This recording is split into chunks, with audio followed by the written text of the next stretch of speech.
ಭಾರತ ಮತ್ತು ಪಾಕಿಸ್ತಾನ 2000 ಇಸ್ವಿಯ ನಂತರ ಈ ದೇಶದ ಹಲವಾರು ಚುನಾವಣೆಯನ್ನು ಗೆಲ್ಲಿಸಿದ್ದು ಅದು ಪಾಕ್ ಮತ್ತು ಮುಸ್ಲಿಂ. ಪಾಕಿಸ್ತಾನದ ದ್ವೇಷ ಮತ್ತು ಇಸ್ಲಾಮಿಯಾ ಫೋಬಿಯಾ ಏನಿದೆ ಅದು ಭಾರತದ ಹಲವು ಚುನಾವಣೆಗಳನ್ನು ಗೆಲ್ಲಿಸಿದೆ.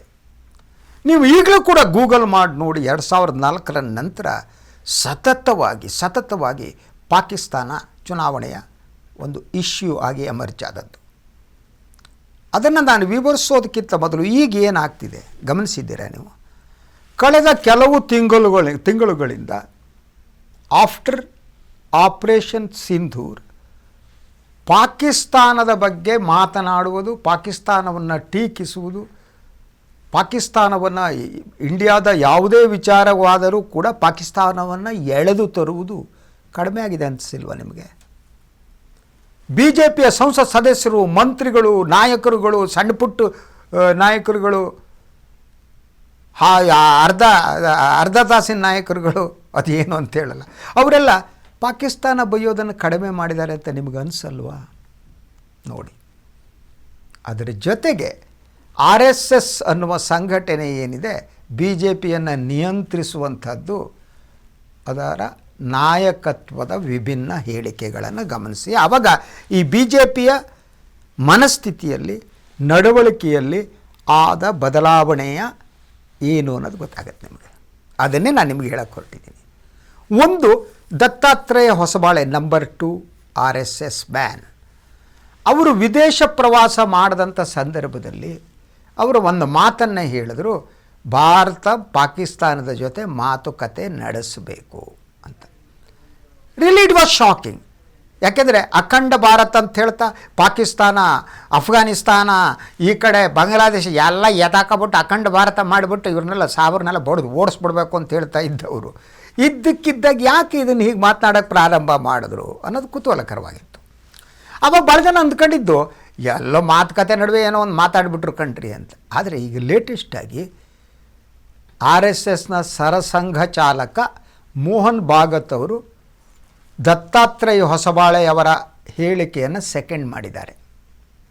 ಭಾರತ ಪಾಕಿಸ್ತಾನದ ಜೊತೆ ಮಾತುಕತೆಯ ಬಾಗಿಲು ತೆರೆಯಬೇಕು ಅಂತ. It was really shocking. ಯಾಕೆ RSS ಈ ಮಾತನ್ನು ಹೇಳ್ತಾ ಇದೆ? ಈ RSS ಈ ಮಾತು ಹೇಳುವುದಕ್ಕೂ ಬಿ ಜೆ ಪಿ ನಾಯಕರುಗಳು ಪಾಕಿಸ್ತಾನವನ್ನು ಬೈಯುವುದನ್ನು ಕಡಿಮೆ ಮಾಡಿರುವುದಕ್ಕೂ ಏನೋ ಇಂಟರ್ಲಿಂಕ್ ಇರಬೇಕಲ್ವಾ? ಅದು ಯಾಕೆ RSS ಬದಲಾಗಿದೆ? ಯಾಕೆ ಬಿ ಜೆ ಪಿ ಮುಸ್ಲಿಂ ವಿರೋಧವನ್ನು ಕೈ ಬಿಡ್ತಾ ಇದೆಯಾ? ಇದು ಕುತೂಹಲಕರವಾದ ಪ್ರಶ್ನೆ ಅಂತ. ಅದಕ್ಕೆ ಕಾರಣಗಳು ಬೇರೆ ಬೇರೆ ರೀತಿ ಇರ್ಬೋದು ಅಂತ ನನಗನ್ಸುತ್ತೆ. ಒಂದು, ಆಪರೇಷನ್ ಸಿಂಧೂರ್ ಇದೆಯಲ್ಲ, ಆಪರೇಷನ್ ಸಿಂಧೂರದ ಯಶಸ್ಸು, ಭಾರತೀಯರು, ನಮ್ಮ ಸೈನಿಕರು ವಿರೋಧಾತವಾಗಿ ಹೋರಾಟ ಮಾಡಿದ್ರು, ಎಲ್ಲವೂ ಸರಿ.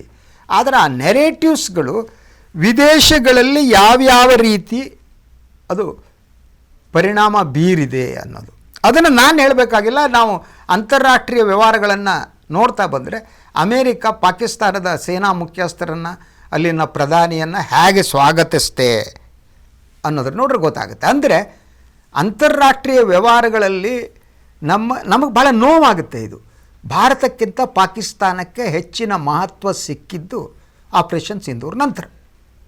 ಸೊ ಆ ಕಾರಣಕ್ಕಾಗಿ ನಾವು, ಅಥವಾ ಅಂದರೆ ಬಿ ಜೆ ಪಿಯವರು ಮಾತನಾಡೋದು ನಿಲ್ಲಿಸಿದ್ರ ಪ್ರಶ್ನೆ. ಅದಕ್ಕೆ ನಾನು ಒಂದು 2-3 ಪಾಯಿಂಟ್ಗಳನ್ನ ಹಾಕ್ಕೊಂಡ್ಬಂದೀನಿ ಯಾಕೆ ಇರ್ಬೋದು ಅಂತ.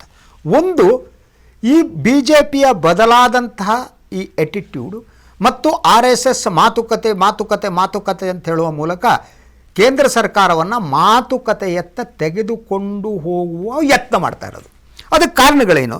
ಒಂದು, ಚುನಾವಣಾ ತಂತ್ರದ ಬದಲಾವಣೆಯನ್ನು most ಪ್ರೊಬೆಬಲಿ B J P and RSS ಮಾಡ್ತಾ ಇದ್ದಾಗ ಕಾಣುತ್ತೆ. ಅವ್ರಿಗೆ ಥಿಂಕ್ ಟ್ಯಾಂಕ್ ಇದೆ. ಕಾಂಗ್ರೆಸ್ ಟೈಪ್ ಅಲ್ಲ ಅವರು. ಈ ಕಾಂಗ್ರೆಸ್ಸಿಗೆ ಥಿಂಕ್ ಟ್ಯಾಂಕೇ ಇಲ್ಲ, ಅವ್ರಿಗೆ ಥಿಂಕ್ ಟ್ಯಾಂಕ್ ಇದೆ. ಬೇರೆ ಬೇರೆ ಹಂತದಲ್ಲಿ ಅವರಿಗೆ ಸಲಹೆ ಕೊಡೋರಿದ್ದಾರೆ. ಒಂದು, ಚುನಾವಣಾ ತಂತ್ರದ ಬದಲಾವಣೆ ಮಾಡಬೇಕು. ಯಾಕೆಂದರೆ ಈ ಡಿವಿಸಿವ್ ಆದ ಪಾಲಿಟಿಕ್ಸ್ ಏನಿದೆ, ಅಂದರೆ ಬಹುಸಂಖ್ಯಾತರ ಪರವಾಗಿ ಅವರ ಮತಗಳನ್ನು ಕ್ರೋಢೀಕರಿಸುವುದಕ್ಕೆ, ಧ್ರುವೀಕರಣಕ್ಕೆ ಮಾಡೋದಿದೆಯಲ್ಲ, ಅದು ಇನ್ನು ವರ್ಕ್ ಆಗಲ್ಲ ಅಂತ ಅನಿಸಿರಬೇಕು. ಅಂದರೆ ಆ ವೆಫನ್ ಇಟ್ ಹ್ಯಾಸ್ ಬಿಡಿ ಯೂಸ್ಡ್ ಆ್ಯಂಡ್ ಸ್ಪೆಂಟ್. ಮುಗಿದೋಗ್ಬಿಟ್ಟಿದೆ ಅದು ಅಸ್ತ್ರ. ಆದ್ದರಿಂದ ಅಂದರೆ ಈಗ ನೀವು ಗಮನಿಸ್ತಾ ಹೋಗಿ, ನೀವು ಈ ಟಿ ವಿ ಜಾಹೀರಾತುಗಳನ್ನು ನೋಡಿ, ಮೋದಿಯವರು ಪ್ರತಿದಿನ ಬಂದು ಅಭಿವೃದ್ಧಿ ಬಗ್ಗೆ ಮಾತನಾಡ್ತಾರೆ.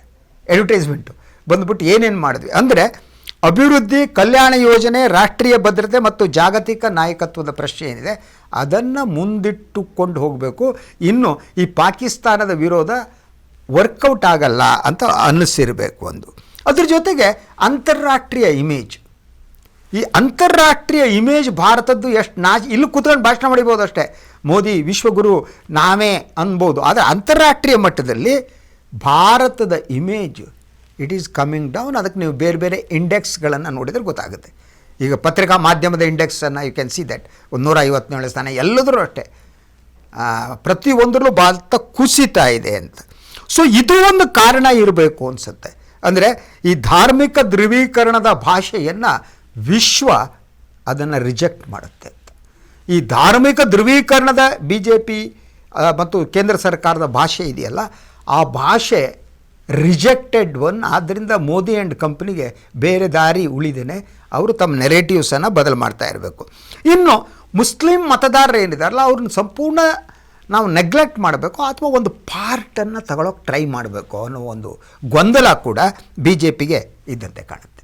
ಆದ್ದರಿಂದ what they are doing is, so ಒಂದು ಪ್ರಮಾಣದ ಮುಸ್ಲಿಂ ಮತವನ್ನು ಪಡೆದುಕೊಳ್ಳೋದು, ಅದಕ್ಕೆ ಯೂಸ್ವಲಿ ಅವ್ರದ್ದು ಇದೆಯಲ್ಲ ಸಬ್ಕಾ ಸಾಥ್ ಸಬ್ಕಾ ವಿಕಾಸ್ ಅಂತ ಹೇಳೋದು, ನೀವು ನಮ್ಮವರು ಅಂತ ಹೇಳಕ್ಕೆ ಟ್ರೈ ಮಾಡೋದು, all these thing they are doing it. ಆದ್ದರಿಂದ ಈ ಮುಸ್ಲಿಂ ವಿರೋಧವನ್ನು ಏನಿದೆ ಅದು ಒಂದು ಹಂತದಲ್ಲಿ ನಿಲ್ಲಿಸಬೇಕು ಅಂತಲೂ ಅವರಿಗೆ ಅನಿಸಿರ್ಬೋದು. ಇನ್ನು ಆಡಳಿತ ಪಕ್ಷದ ಹೊಣೆಗಾರಿಕೆ ಇದೆಯಲ್ಲ, ಅದು ಏನು ಅನ್ನುವ ಅರಿವು 12 ವರ್ಷಗಳ ನಂತರ ಪ್ರಧಾನಿ ಮೋದಿಯವರಿಗೆ ಬರೋದಕ್ಕೆ ಪ್ರಾರಂಭ ಆಯಿತಾ ಅಂತ. ಆದರೆ ಒಮ್ಮೆಲೆ ತಮ್ಮ ನಿಲುಮೆಯನ್ನು ಬದಲಾಯಿಸಿಬಿಟ್ರೆ ಕಷ್ಟ ಆಗುತ್ತೆ, ಜನ ಮಾತನಾಡ್ತಾರೆ. ಅದಕ್ಕೇನು ಮಾಡಬೇಕು? ಸಂಘ ಪರಿವಾರವನ್ನು ಮುಂದೆ ಬಿಡಬೇಕು.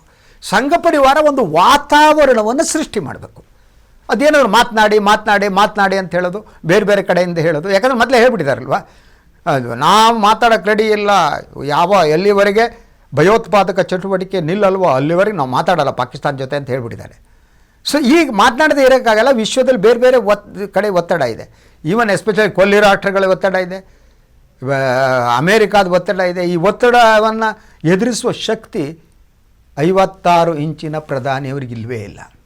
ಅವರು ಒತ್ತಡ ಬಂತು ಅಂದರೆ ಎದ್ದು ಓಡೋಗ್ಬಿಡ್ತಾರೆ. ಅವ್ರ ಸ್ಟೈಲೇ ಹಂಗೆ, ಒತ್ತಡ ಎದುರಿಸೋಕ್ಕಾಗೋದಿಲ್ಲ ಅವರಿಗೆ. ಗೊತ್ತಲ್ಲ, ಎಡ್ಸಿನ ಆಯಿತು ಟ್ರಂಪ್ ಸಾಹೇಬರು ಹೆಂಗೆ ಆಟ ಆಡಿಸ್ಬಿಟ್ರು, ನಿಮ್ಮ ರಾಜಕೀಯ ಬದುಕನ್ನೇ ಮುಗಿಸ್ಬಿಡ್ತೇನೆ ಕಡ್ರಿ ಅಂತ ಹೆದರಿಸಿ ಆಟ ಆಡ್ಬಿಟ್ರು. ಅದು ಇಲ್ಲ. ಅದರಿಂದ ಈ ಒತ್ತಡದ ನಡುವೆ ಈಗ ಮತ್ತೆ ಪಾಕಿಸ್ತಾನದ ಜೊತೆ ಮಾತನಾಡುವುದಕ್ಕೆ, ಬಾಗಿಲು ತೆರೆಯುವುದಕ್ಕೆ ಮೋದಿ ಸರ್ಕಾರ RSSಗೆ ಹೇಳಿದೆ.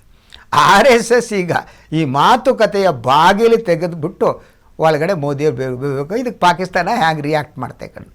ಯಾವುದೋ ಅಷ್ಟೇ ಕಂಡ್ರಿ, ಓವರ್ ಆದರೆ ಅದೇ ಹಣೆ ಬರ. ಏನೋ ಒಂದು ಮಿತಿ ಒಳಗಡೆ ನೀವು ಬಳಸ್ಕೊಂಡ್ರೆ ಓಕೆ. ಈ ಓವರ್ ಡೋಸ್ ಅಂತಾರೆ, ಎಲ್ಲ ಓವರ್ ಡೋಸ್ ಕೊಟ್ಬಿಟ್ರೆ, ಓವರ್ ಡೋಸ್ ತಗೊಂಡವು ಇದಾನಲ್ಲ ಪೇಷಂಟು, ಗೋಟಾಕ ಶಿವನ ಪಾದ. ಈಗ ಹಾಗಾಗಿದೆ.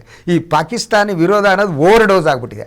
ಜನ ಸೀರಿಯಸ್ಸಾಗೆ ತಗೊಳ್ಳಲ್ಲ. ಯಾಕೆ ಗೊತ್ತುಗಳ್ರಿ, ನಿಮ್ಮ ಕತೆಗೆ ಗೊತ್ತು ನಮಗೆ, ಇದೇ ಮಾತಾಡಿ ಎಲೆಕ್ಷನ್ ಬಂದರೆ. ಇಲ್ಲದ್ರೆ ಎಲ್ಲ ಒಂದು ಕಡೆ ಸರ್ಜಿಕಲ್ ಸ್ಟ್ರೈಕ್ ಮಾಡ್ತೀನಿ, ಇನ್ನೊಂದು ಮಾಡ್ತೀನಿ, ಮತ್ತೊಂದು ಮಾಡ್ತೀನಿ ಅಂತ ಹೇಳ್ಬಿಟ್ಟು ಇಲೆಕ್ಷನ್ದು ಆಯ್ಕೆ ಆಗ್ತಾರೆ, ಜನ ಉಗಿಯೋಕ್ಕೆ ಶುರು ಮಾಡಿಬಿಟ್ಟಿದ್ದಾರೆ. ಆದ್ದರಿಂದ ದೇರ್ ಚೇಂಜ್ಡ್ ದೇರ್ ಆ್ಯಟಿಟ್ಯೂಡ್ ಅಂತ ಅದನ್ನು ಬದಲಿಸಿದ್ದಾರೆ. ಪಾಕಿಸ್ತಾನ ಜೊತೆ ಇದ್ದಕ್ಕಿದ್ದಾಗ ಪ್ರೀತಿಯನ್ನು ತೋರಿಸ್ತಿದ್ದಾರೆ. ಇದನ್ನೆಲ್ಲ ನೋಡಿಬಿಟ್ಟು ಈ ವಾಟ್ಸಪ್ ಯೂನಿವರ್ಸಿಟಿ ಕಾಲಾಳುಗಳಿವೆಯಲ್ಲ, ಅವೆಲ್ಲ ಏನು ಮಾಡ್ತಾವೆ ಗೊತ್ತು ಪಾಪ. ಮುಸ್ಲಿಂ ಮತ್ತು ಪಾಕ್ ವಿರೋಧ ಇಲ್ಲದಿರೋ ಅವ್ರಿಗೆ ಉಸಿರಾಟಕ್ಕೆ ಆಗಲ್ಲ. ಏನು ಮಾಡ್ತಾರೋ ನೋಡಬೇಕು. ಎನಿವೆ, ಇದಾಗಿತ್ತು ಇವತ್ತಿನ ಮೆಗಾ ಫೋಕಸ್. ಮತ್ತೆ ನಾಳೆ ಬರ್ತೀನಿ 3 ಸುದ್ದಿಗಳೊಂದಿಗೆ. ನಾಳೆವರೆಗೆ ಎಲ್ಲರಿಗೂ ಕೂಡ ಬಾಯ್.